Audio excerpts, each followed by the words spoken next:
शायद रविशंकर प्रसाद जी भारतीय जनता पार्टी के अलायंस का इतिहास भूल गए हैं, तो उनको ध्यान दिलाना पड़ेगा। एकमात्र पार्टी जो शिरोमणि अकाली दल और शिवसेना, हम दो पार्टीज थे जिन्होंने बहुत लंबा अलायंस भारतीय जनता पार्टी के साथ चलाया। जब हमारे साथ भी वादा खिलाफी की, हमारे साथ भी इन लोगों ने इस तरीके की कोशिश हरकतें अलायंस में रहकर हमारे खिलाफ काम करने का कोशिश की, तो हमने अलायंस अपना तोड़ा, लॉन्ग स्टैंडिंग अलायंस हमने तोड़ा। और अब क्योंकि अलायंस तोड़ने के बाद इन्होंने जिस तरीके से एक इंजीनियर्ड रिबेलियन के माध्यम से पैसे के धन बल पे, सत्ता बल पे, सेंट्रल एजेंसीज के बल पे इन लोगों ने वहां पे महाराष्ट्र की सरकार गैर संवैधानिक सरकार बनाई है और सरकार तोड़ी है, गिराई है हमारी। उसी से स्पष्ट हो जाता है कि ये भारतीय जनता पार्टी का मॉडल बन चुका है। विपक्ष को चुप कराने का काम करेंगे सेंट्रल एजेंसीज के माध्यम से, और अपने ही अलायंस जो आपके बगल में बैठा है उस पे के ही पीठ पे खंजर घोंपकर उसको खत्म करने का काम करेंगे। ये भारतीय जनता पार्टी का मॉडल हो चुका है। शिरोमणि अकाली दल समझ चुकी है, टीडीपी समझ चुकी है, शिवसेना समझ चुकी है, एआईएडीएमके ने देखा है। मैं तो बाकी सारी जो अनऑफिशियल अलायंसेस हैं, उड़ीसा हो, आंध्र प्रदेश हो, मैं उनसे भी कहूंगी कि ये वही काम होगा जहां पे आप उनका समर्थन देते हैं पर वो आपका अस्तित्व आपके राज्य में खत्म करने का काम करेंगे। अब आपको पते के बाद कई सारी राजनीतिक संभावनाओं को देखा समझा जा रहा है। नीतीश कुमार ने कहा कि अपोजिशन को 2024 के लिए एकजुट होने की जरूरत है, हम 2014 जैसे हालात नहीं रहने देंगे। प्रधानमंत्री बनने की मेरी कोई मंशा या चाहत नहीं है, लेकिन विपक्ष एकजुट हो। क्या बिहार के घटनाक्रम के बाद विपक्ष एकजुटता की ओर बढ़ेगी? एकजुटता होना जरूरी है, महत्वपूर्ण है, और एक यूनाइटेड ऑपोजिशन का एक रूपरेखा बनना जरूरी है। ये सिर्फ नीतीश कुमार जी ही नहीं, 2 दिन पहले हमारे सामना के एडिटोरियल में भी हमने यही लिखा था कि अपने सारे जो मतभेद हैं, जो छोटे छोटे मतभेद हैं, उससे ऊपर उठकर सारे विपक्षी दलों को एक साथ उभरकर लड़ाई लड़नी होगी।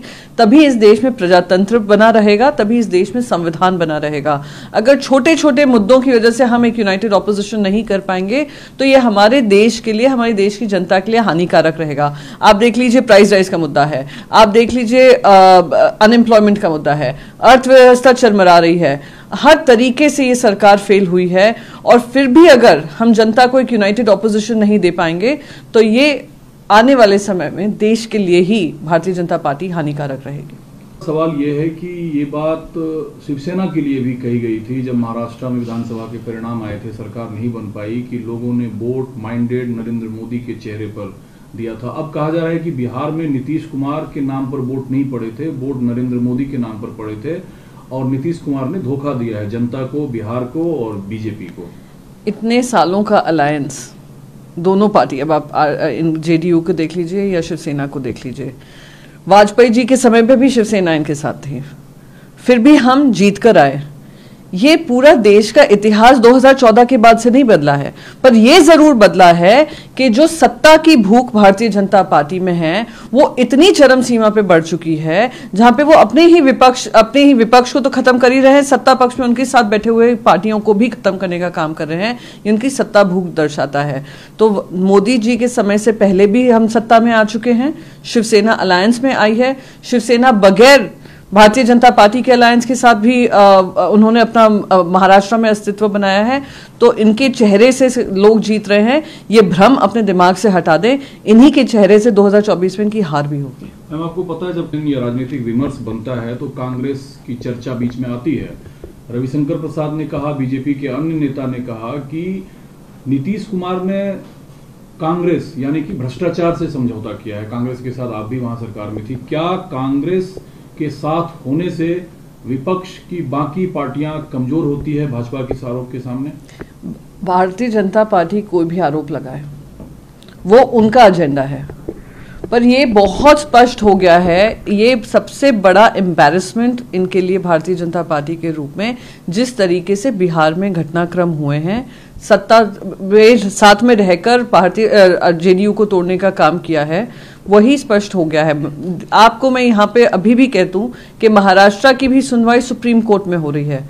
10th शेड्यूल देश के संविधान का बहुत क्लियर है कि ये जो इन्होंने इंजीनियर रिबेलियन किया है उस पे कॉन्स्टिट्यूशनल स्टैंप कभी नहीं लग सकता है, और ये सत्ता वहां पे भी महाराष्ट्र में ये जो गैर कानूनी सत्ता बनाई हुई है ये भी कुछ दिनों में गिरेगी।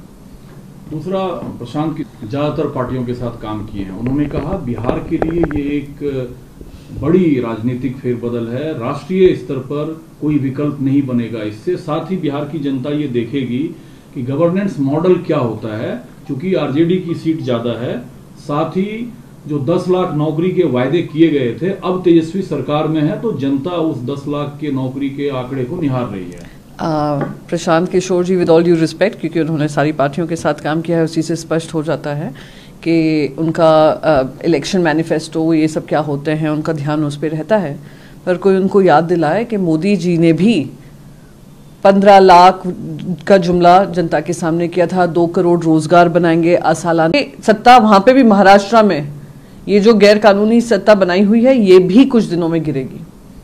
दूसरा, प्रशांत की ज्यादातर पार्टियों के साथ काम किए हैं, उन्होंने कहा बिहार के लिए ये एक बड़ी राजनीतिक फेरबदल है। राष्ट्रीय स्तर पर कोई विकल्प नहीं बनेगा इससे। साथ ही बिहार की जनता ये देखेगी कि गवर्नेंस मॉडल क्या होता है। चूंकि आरजेडी की सीट ज्यादा है, साथ ही जो 10 लाख नौकरी के वायदे किए गए थे अब तेजस्वी सरकार में है, तो जनता उस 10 लाख के नौकरी के आंकड़े को निहार रही है। प्रशांत किशोर जी, विद ऑल ड्यू रिस्पेक्ट, क्योंकि उन्होंने सारी पार्टियों के साथ काम किया है, उसी से स्पष्ट हो जाता है कि उनका इलेक्शन मैनिफेस्टो ये सब क्या होते हैं, उनका ध्यान उस पर रहता है। पर कोई उनको याद दिलाए कि मोदी जी ने भी 15 लाख का जुमला जनता के सामने किया था, 2 करोड़ रोजगार बनाएंगे सालाना, उसका वादा किया था। तो जनता वो मॉडल भी देख रही है कि एक मॉडल है जो प्रचार जीवी मॉडल है, जो इलेक्शन जीवी मॉडल है, जो इवेंट जीवी मॉडल है, और एक मॉडल है जहां पे सही मायने में प्रजातंत्र के उसूलों को, संविधान की रक्षा करने के लिए एक मॉडल बनकर उभर कर उठ रहा है। और जो भी इनकी जिम्मेदारी है वो भलीभांति समझते हैं। मुख्यमंत्री के रूप में नीतीश कुमार जी काफी साल रहे हैं, तो उनको सत्ता कैसे चलानी है उसका पाठ प्रशांत किशोर जी ने सिखाया। कई सवाल में से मैं जोड़कर पूछता हूं कि 8वीं बार नीतीश जी मुख्यमंत्री के तौर पर शपथ लिए, तेजस्वी यादव डिप्टी सीएम की सीट पर। बिहार में जंगल राज से लेके अब तक की राजनीतिक यात्रा और आज से फिर आरजेडी के साथ सरकार, ओवरऑल आप क्या देखती हैं आगे बिहार के लिए? मैं बस उम्मीद करूंगी कि बिहार को एक ऐसी सरकार मिले जो बिहार की जो युवा हैं, जहां जो महिलाएं हैं, जो रोजगार के माध्यम हैं, जो हेल्थ के माध्यम है, शिक्षा के माध्यम है, उसको और पुख्ता किया जाएगा।